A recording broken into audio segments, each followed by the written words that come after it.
payments only, you do have a number of options. You can choose, you can add payments only right here. Okay, first of all, use Cash Pro in place of Clover Sale app. You want to always leave that on if you're doing payments only. This converts our app into a replacement for the Sale app, which you can move it into the big three on the Clover so that people know to use it. We recommend you also disable the Sale app if somebody's logging in as an employee, because that way they won't accidentally use the Sale app and not get the dual pricing. Okay. You definitely want to use the new Sale app system, so I would leave these two checked. Okay. Customer friendly pop-up is only needed if you're using the Clover Sale app, and so we don't recommend you use this very often. But if you need it on the Clover Sale app, we recommend you use our app for dual pricing, in which case you would never use this. Okay. Disable the cash button. Some people don't want the cash button to be an option. They just want it to show the cash price and the card price, but you can only choose the card price. You can add the word debit to the cash button. Most people do want to have the reports available um, from the pin pad that shows up on our app.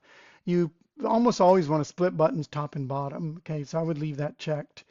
Um, Move buttons to the bottom. This is just some legacy features. We don't recommend them. Also, this one, you don't necessarily need to ever use this. These were more legacy features, okay? Make the pin pad removable for the customer. This will allow you to hide the pin pad so that the customer can choose between the cash price and the card price. It's kind of like what this option was doing for the Sale app. This one will do for our Cash Pro app if you want to let the customer select, okay? Now, there's also a number of options for fast charge right here.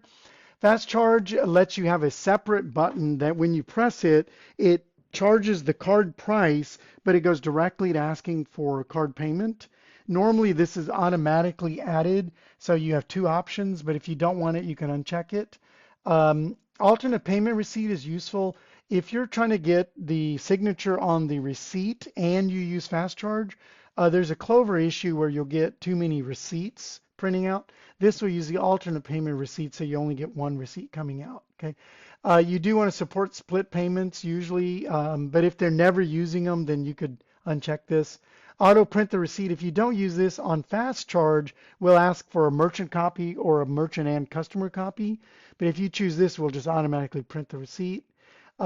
Sometimes you need to include a tip with the fast charge, and this is not always needed. You only use this if you're not seeing the tip pop up and you've done the Clover setup, okay? Because if you use this and it's unnecessary, then the customer will be given the tip suggestions twice, which is not the right answer, okay? So you only use it if you need it and after you've already set up the Clover setup for tips, okay? And you can add the fee on the tips as well. We already do it for the tip suggestions. This is really adding the fee on the custom item on the custom tip as well. On the custom tip, if you check this, we'll add the fee and we'll inform the customer. We don't recommend you use it because it looks like a money grab, and you only get a little bit extra, but it costs a lot as far as negative publicity.